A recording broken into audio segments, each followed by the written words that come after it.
തമിഴ് മണ്ണിൽ പുതിയൊരു വിപ്ലവത്തിന് തിരി തെളിയുകയാണ്. എല്ലാ തമിഴ് മക്കൾക്കും അൻപാന വണക്കം. ചരിത്രം മാറ്റിമറിക്കാൻ ഒരു ജനനായകൻ നടന്നെടുക്കുകയാണ്.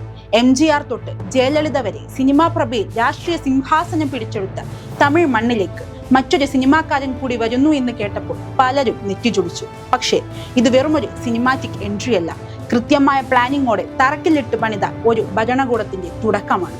അതാണ് തമിഴക വെற்றிക്കഴകം.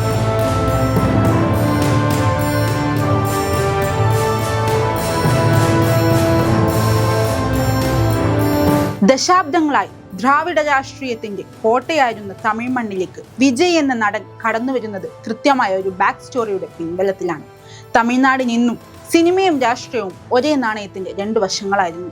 MGR എന്ന മഹാമെരുവിൽ തുടങ്ങി ജയലളിതയിലൂടെയും വിജയകാന്തിയിലൂടെയും വളർന്ന ആ സിനിമാ രാഷ്ട്രീയ ബന്ധത്തിന്റെ ഏറ്റവും പുതിയ അധ്യായമാണ് നമ്മളിപ്പോൾ കാണുന്ന തമിഴക വെற்றிക്കഴകം. എന്നാൽ മുൻഗാമികളിൽ നിന്നും വ്യത്യസ്തമായി വെറുമൊരു താരപ്രഭയിൽ മാത്രം വിശ്വസിക്കാതെ താഴെത്തട്ടിൽ ഒരു വലിയ സിസ്റ്റം പണിതുയർത്തിയാണ് വിജയ് തന്റെ സാമ്രാജ്യം കെട്ടിപ്പടുത്തത്.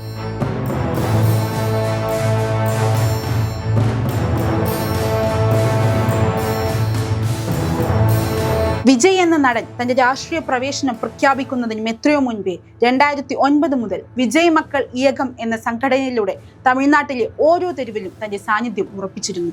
ഇത് വെറുമൊരു ആരാധന കൂട്ടമായിരുന്നില്ല, മറിച്ചൊരു സമാന്തര ഭരണ സംവിധാനം പോലെ ജനങ്ങൾക്ക് സഹായം എത്തിക്കുന്ന ശൃംഖലയായിരുന്നു.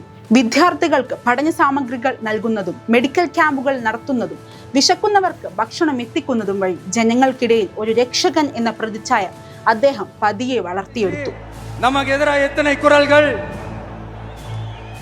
ஆனா உங்களுக்கு தான் நம்மளை பத்தி நல்லா தெரியுமே. எந்த குரலையும் காதலையே போட்டுக்காம மக்களோட குரலை மட்டுமே கேட்டுக்கிட்டு. ഇതാണ് എക്സിറ്റ് പോളുകളെയും രാഷ്ട്രീയ നിരീക്ഷകരെയും ഒരേപോലെ ഞെട്ടിച്ചുകൊണ്ട് ഇത്ര വലിയൊരു വോട്ട് ബാങ്കായി രൂപാന്തരപ്പെട്ടത്. ജാതിയോ മതമോ അജണ്ടയാക്കാതെ ജനസേവനം എന്ന ഒറ്റ ആശയത്തിലൂന്നിയാണ് അദ്ദേഹം തന്റെ അടിത്തറ പണിതത്.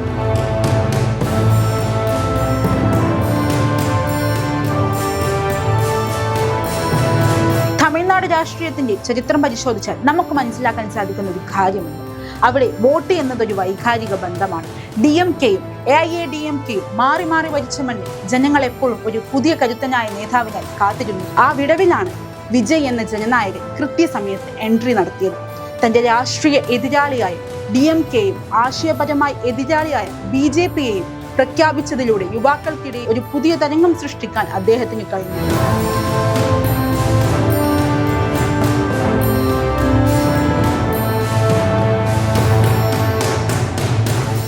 ജനതയുടെ ആത്മാഭിമാനത്തെയും ദ്രാവിഡ സ്വത്വത്തെയും മുറുകെ പിടിച്ചതുകൊണ്ട് തന്നെ ഒരു നവീന രാഷ്ട്രീയ രീതി അദ്ദേഹം അവതരിപ്പിച്ചു. ഭരണം എങ്ങനെ തുടരാമെന്ന ചോദ്യത്തിന് മുന്നിൽ വിജയ് നിൽക്കുന്നത് വലിയൊരു വെല്ലുവിളിയുമായാണ്. കേവല ഭൂരിപക്ഷം ലഭിക്കാതെ ഒരു സാഹചര്യം ഉണ്ടായാൽ തന്റെ തത്വങ്ങൾ വിട്ടുവീഴ്ച ചെയ്യാതെ എങ്ങനെ മുന്നോട്ടു പോകുമെന്നതാണ് അദ്ദേഹം നേരിടുന്ന പ്രധാന പരീക്ഷണം.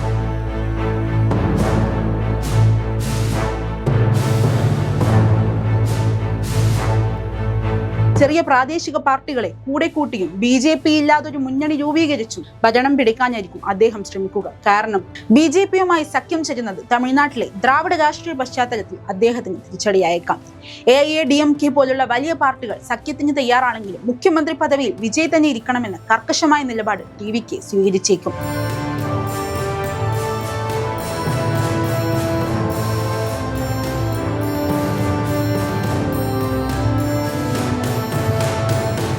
വിജയുടെ വിജയത്തിന് പിന്നാലെ ഏറ്റവും വലിയ രഹസ്യം അദ്ദേഹം രാഷ്ട്രീയത്തിൽ കാണിച്ച ക്ഷമയാണ്.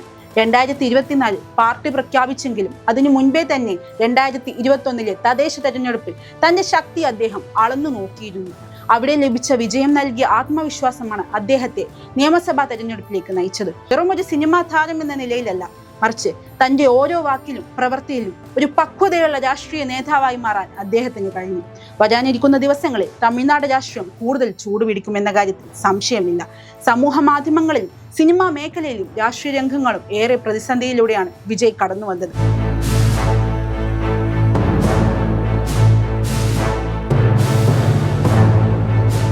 കന്യാകുമാരിയിൽ ആരാധകന്റെ പുഷ്പവൃഷ്ടിയിൽ നിന്നുണ്ടായ പിന്തിരിഞ്ഞോട്ടം പോലുള്ള സംഭവങ്ങൾ ട്രോളുകൾക്ക് കാരണമായെങ്കിലും 10,000ങ്ങളെ അണിനിരത്തിയുള്ള അദ്ദേഹത്തിന്റെ റോഡ് ഷോകൾ ഒരു പുതിയ ശക്തിയുടെ ഉദയം വിളിച്ചോതി. തന്റെ സിനിമയായ ജനനായകൻ രാഷ്ട്രീയമായി തന്നെ തകർക്കാനുള്ള ആയുധമായി എതിരാളികൾ ഉപയോഗിച്ചപ്പോൾ അതിനെ ഭയമില്ലാതെ നേരിട്ടാണ് അദ്ദേഹത്തിന്റെ വൻ തിരിച്ചുവരവിന് കാരണമായത്.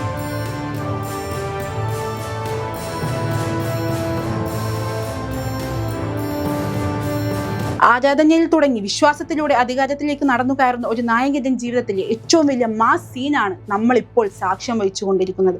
തമിഴ്നാട്ടിലെ ഗ്രാമങ്ങളിൽ വിസിലൂതിക്കൊണ്ട് തളപതിയെ വരവേൽക്കുമ്പോൾ അത് വെറുമൊരു ആരാധനയല്ല, മറിച്ച് തമിഴ് രാഷ്ട്രീയത്തെ മാറ്റി എഴുതാനുള്ള ഒരു പുതിയ സിസ്റ്റത്തിന്റെ വിജയമാണ്.